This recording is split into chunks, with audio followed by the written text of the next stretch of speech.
आज अपना टॉपिक है रिएक्शन इन सॉल्यूशन। जो हम बात करें सॉल्यूशन में क्या क्या रिएक्शन होती है, तो उस सब चीज़ों के बारे में हम इधर बात करेंगे। जैसे कि हम देखेंगे जो हमारा टॉपिक है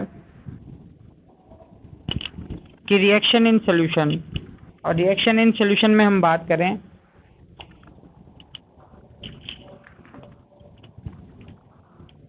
रिएक्शन इन सॉल्यूशन में कि a majority of reaction in the laboratories are carried out in solution, कि जो रिएक्शन जो होती है लेबोरेटरीज में वो सॉल्यूशंस में होती है। And therefore it is important understand as how the amount of substance is express. इसलिए हमको पता होना चाहिए भाई कितना जो किसी कंपाउंड का कितना अमाउंट है जो रिएक्शन करेगा, ये रिएक्ट करेगा when it is present in the solution, जब वो सॉल्यूशन में प्रेजेंट होगा। तो the concentration of the solution or the amount of the substance present in its given volume can be expressed in any of the following ways। Means हम बात करें जो किसी भी सॉल्यूशन की जो कंसंट्रेशन है, जो उसका वॉल्यूम है, उसको हम जो निम्न ये जो तरीके हैं हमारा इनसे एक्सप्रेस कर सकते हैं। जैसे कि हम बात करें जो हमारा फर्स्ट जो तरीका है, जैसे फर्स्ट जो मेथड है जैसे मास परसेंटेज और वेट परसेंटेज। मास परसेंटेज और वेट परसेंटेज से हम इसे डिनोट कर सकते हैं। और जो सेकंड है मोल फ्रैक्शन, मोल फ्रैक्शन के थ्रू। और थर्ड है मोलैरिटी, और फोर्थ है मोलैलिटी, मोलैलिटी है ना। थर्ड है मोलैरिटी और फोर्थ है मोलैलिटी है ना, LALITY, और मोलैरिटी MOLARITY। तो दोनों में डिफरेंस है, ये अलग है और ये अलग है। तो let us now study each one of them in detail. तो हम इन एक एक को डिटेल से पढ़ेंगे इसमें। अब डिटेल से पढ़ने के लिए देखो,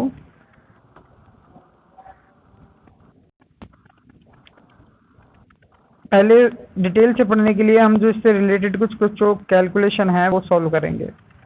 कैलकुलेशंस में देखो, पहले अपना क्वेश्चन पढ़ो कि calculate the amount of water. हमको पानी का जो अमाउंट है वो ज्ञात करना है कि वाटर का अमाउंट कितना है। Calculate the amount of water produced by combustion of 16 gram of methane.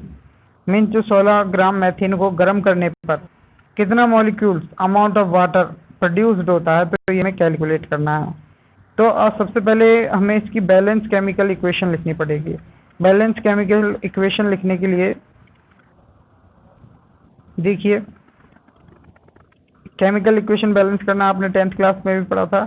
जैसे बात करें CH4, ये तो मैथेन है। O2 की प्रेजेंस में जब हम इसे जलाते हैं तो CO2 प्लस H2O के मॉलिक्यूल आता है। तो बात करें CH4 plus 2O2 equal to CO2 और 2H2O गैस फॉर्म में आता है। अब हमको क्या ज्ञात करना है, H2O का अमाउंट ज्ञात करना है। तो इसके एक एक स्टेप आप समझते जाओ, एक एक स्टेप बाय स्टेप।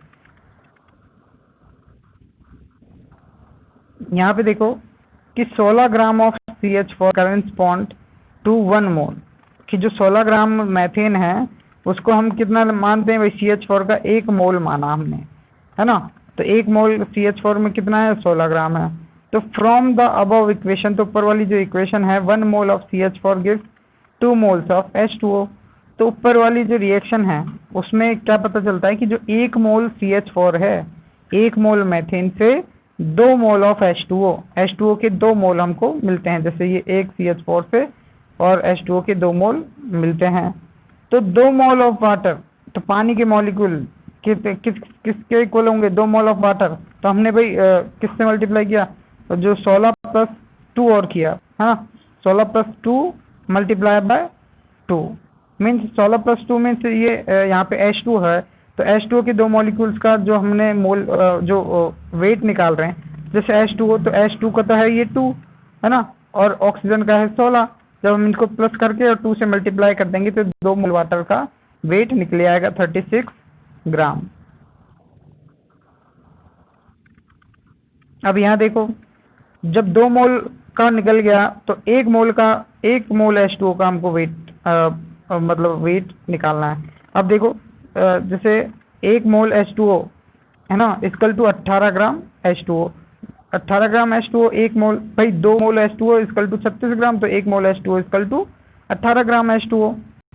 ठीक है, ये यहाँ से ही याद रखना भाई, 2 मोल कितने का आया था, 2 मोल H2O आया था 36 ग्राम का, तो 1 मोल H2O अपना 18 ग्राम का आया, है ना। तो इसमें अपन ने क्या निकाला भाई, जो एक इनमें रेशियो निकाला, तो जैसे अपन को क्या मिला, 18 ग्राम H2O अपन 1 मोल H2O। ठीक है, तो इसको हमने 1 से 1 मान लिया उसको, तो हैंस 2 मोल्स H2O, तो 2 मोल्स H2O के लिए निकालेंगे, तो भाई 2 मोल H2O के लिए क्या कर लेंगे, मल्टीप्लाई करेंगे इसको 2 मोल से, है ना। तो 2 से ये जो 18/1 है इसको अपन ने 2 से मल्टीप्लाई किया, तो अपने पास जो अमाउंट ऑफ वाटर कितना आ गया, 2 मल्टीप्लाई बाय 18 ग्राम H2O, तो 36 ग्राम H2O हमारे पास अमाउंट आ गया। ओके, किरण तनिष्का समझ में आया? यस, बिल्कुल सिंपल था ये तो। कहाँ पर, हाँ देखो बेटा, 1 मोल है ना, 1 मोल H2O के लिए निकालना था अपन को अमाउंट। पहले तो देखो 2 मोल के लिए निकाला, तो जो उसका मॉलिक्यूलर मास था ये तो 36 ग्राम, है ना। जैसे यहाँ पे देखो 16 gram of CH4 methane corresponding to 1 mole, 16 gram methane देती है 1 मोल, क्या जो 16 gram of CH4 correspond to 1 mole, जो कि 1 मोल है। और रिएक्शन के दौरान जब रिएक्शन देते हैं तो 1 मोल से कितने मिलते हैं अपन को, 2 मोल H2O मिलते हैं, है ना। तो अब यहाँ देखो 16 ग्राम, उसने अपन को इसे भी दिया था कि 16 ग्राम ऑफ मेथेन, 16 ग्राम की मेथेन से। अब यहाँ पे देखो कि 16 ग्राम ऑफ मेथेन का 1 मोल है, तो 1 फ्रॉम द अबव इक्वेशन, ऊपर इक्वेशन में, तो 1 मोल CH4 से अपन को कितना क्या मिलेगा, कितने ग्राम, 1 मोल CH4 से हमको 2 मोल H2O मिलते हैं। ठीक है, 2 मोल H2O मिलते हैं, तो अपन को जैसे 2 मोल ऑफ वाटर, तो 2 मोल ऑफ वाटर कितने होते हैं, उनका वेट कितना होता है, तो 2 मोल ऑफ वाटर का वेट तो होता है, वेट जो मॉलिक्यूलर वेट है ना। तो ये 36 है, यहाँ पे मॉलिक्यूलर वेट है, लेकिन अपन बात करें जो अमाउंट वाला वेट है उसका, तो वो तो जैसे 1 मोल H2O में तो 18 ग्राम H2O जो उसका मॉलिक्यूलर मास है वो हो गया, लेकिन अपन को निकालना है भाई क्या, अमाउंट, है ना। तो ये जो अमाउंट, ये तो अपना मॉलिक्यूलर वेट था ऊपर वाला 36, और ये नीचे वाला 36 आया है, ये इसका अमाउंट है। ओके ओके तनिष्का, हाँ तो ध्यान रखना वो मॉलिक्यूलर वेट और अमाउंट में डिफरेंस है।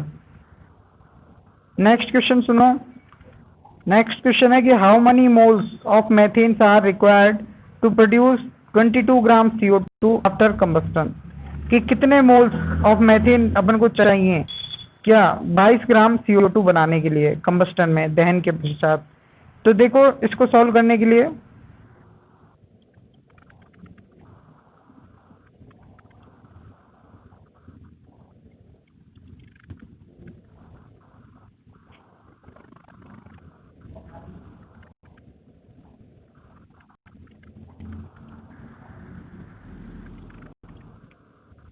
देखो, according to the chemical equation, वो केमिकल इक्वेशन है, केमिकल इक्वेशन अपनी सेम है, केमिकल इक्वेशन में कोई चेंजेस नहीं हुआ है।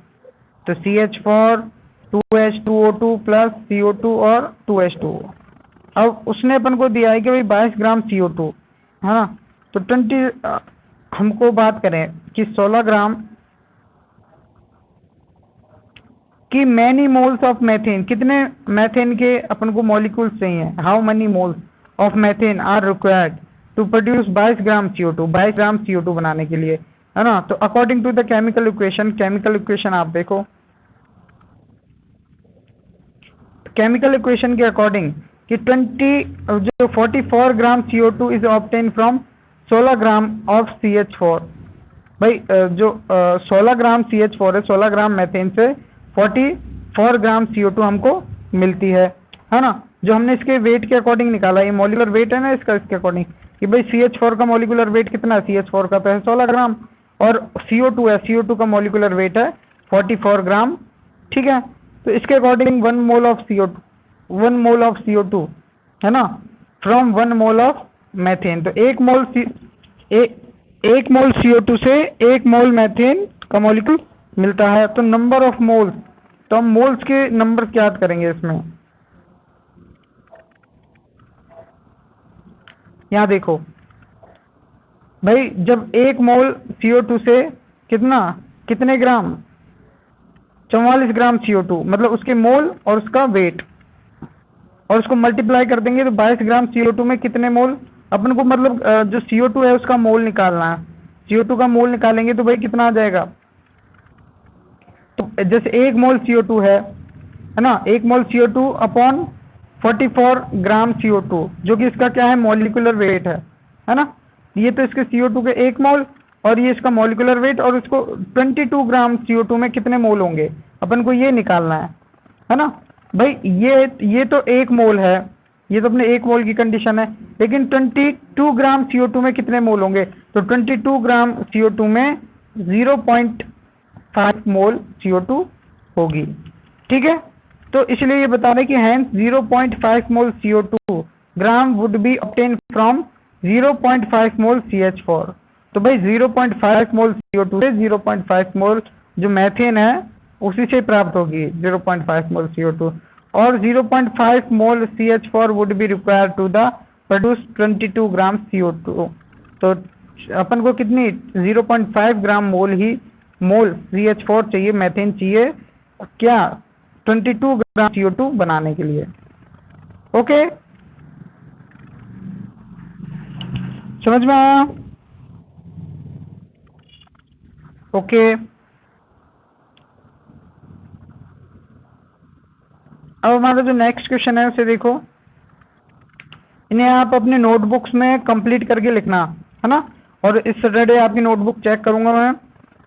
अब ये देखो कि 50 kg ऑफ N2, कि भाई 50 किलो नाइट्रोजन गैस और 10 kilo hydrogen gas are mixed to produce NH3, इन दोनों को मिलाया और अमोनिया गैस बनाई। तो calculate the amount of NH3, तो हमें NH3 की मात्रा ज्ञात करनी है, अमोनिया की मात्रा ज्ञात करनी है जो फॉर्म होती है, और आइडेंटिफाई द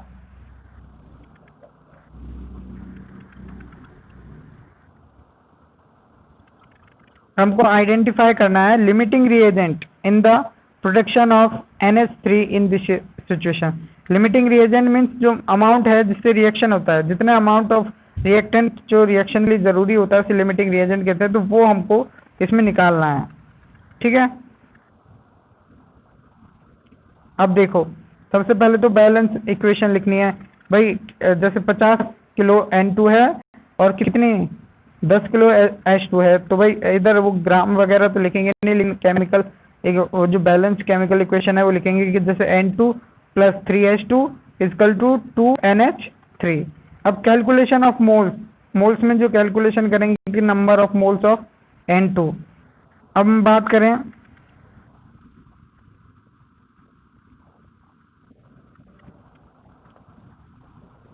अब मोल्स ज्ञात करेंगे भाई अपन की भाई 50 किलो N2 में कितने मोल होंगे। ठीक है, 50 किलो N2 में कितने मोल होंगे, तो सबसे पहले तो अपन ये ज्ञात करेंगे कि 1 मोल जो 28 ग्राम N2, 28 ग्राम N2 मीन्स 14 मॉलिकुलर वेट है ना इसका, एक नाइट्रोजन का 14 ग्राम, दूसरे नाइट्रोजन का 14 ग्राम, तो 28 ग्राम जो N2 का मॉलिक्यूल है, 28 ग्राम जो N2 का मॉलिक्यूल है उसमें कितने मोल होंगे, है ना। तो ये तो उसके लिए हो गया। फिर इसमें मल्टीप्लाई करना पड़ेगा कि 1 किलो N2 में कितने मोल्स होंगे, है ना, 1 किलो N2 में कितने मोल्स होंगे, और फिर इसी को मल्टीप्लाई करना पड़ेगा कि भाई 50 किलो N2 में कितने मोल होंगे। तो टोटल अपन को भाई 50 किलो N2 है तो उसमें कितने मोल हैं ये निकालना है। तो यही चीज़, तो इसी तरीके से भाई पहले तो ये इसमें निकालने का यही तरीका है कि पहले तो जिनका मॉलिक्यूलर वेट है उसमें कितने मोल होंगे। ठीक है, फिर उसमें अगर केजी में है तो इतने केजी में कितने मोल होंगे, फिर 1 केजी में अगर इतने मोल हैं तो भाई 50 केजी में कितने मोल होंगे, तो लास्ट वाले को उससे मल्टीप्लाई कर देते हैं। तो भाई 50 केजी में हो जाएंगे अपने 17.86 इंटू 10⁻²। मोल, तो 50 केजी में इतने नाइट्रोजन के मोल हैं। अब ऐसे ही नंबर ऑफ हाइड्रोजन के मोल्स अपन को निकालने हैं। नंबर ऑफ हाइड्रोजन के मोल भी एज इट इज ही निकलेंगे। जब अपन को 10 किलो दे रखा है तो 10 किलो पहले तो फिर अपन को निकालना है कि भाई एक जो हाइड्रोजन का मॉलिक्यूलर वेट है 2.016, तो इसमें कितने मोल होंगे, ठीक है, इसमें कितने मोल होंगे, तो इसको मल्टीप्लाई करो भाई, 1 kg हाइड्रोजन में कितने मोल होंगे, 1 kg हाइड्रोजन में कितने मोल होंगे, तो फिर अपन को ये निकालना है भाई 10 kg हाइड्रोजन में कितने मोल होंगे, तो अपना आ जाएगा भाई 4.96 इंटू 10⁻³ मोल। ओके, हाँ, तो ये कैलकुलेशन आप रफली करके देखना। अब देखो, according to the above equation 1 mole of N2, 1 mole N2 के क्या चाहिए, इसके लिए हम इससे हमने रेशियो निकाला कि 1 मोल N2 के साथ कितना required 3 mole of H2, H2 के 3 मोल चाहिए, है ना। जो केमिकल इक्वेशन थी उससे पता चलता था कि 1 मोल N2 के साथ 3 मोल H2 चाहिए। तो फॉर द रिएक्शन, इस रिएक्शन के लिए for 17.86 multiply by 10⁻² mole of N2, the moles of H2 required would be, तो भाई इतने मोल्स के लिए कितनी ऑफ H2 के कितने मोल्स चाहिए, तो भाई इतने, जैसे भाई 1 मोल N2 के लिए 3 H2 चाहिए, तो भाई 3 H2 की जो क्वांटिटी है उसको 3 से मल्टीप्लाई करना पड़ेगा। कैसे, तो भाई 17 मोल्स N2, तो जो मोल ऑफ H2 है उसको 3 से मल्टीप्लाई किया, 3 से मल्टीप्लाई किया तो मतलब जो अपना कितनी वैल्यू आ जाएगी, 5.36 इंटू 10⁻³ मोल H2 की हमको ज़रूरत पड़ेगी, है ना भाई। अगर 1 मोल ऑफ N2 है तो हमको चाहिए 3 मोल H2, ठीक है। इसलिए जो 17.86 10⁻² है, इसलिए अपन को इसको किससे मल्टीप्लाई करना पड़ेगा, 3 से मल्टीप्लाई करना पड़ेगा, जैसे ये यहाँ पे कर रखा है। 3 से मल्टीप्लाई करते ही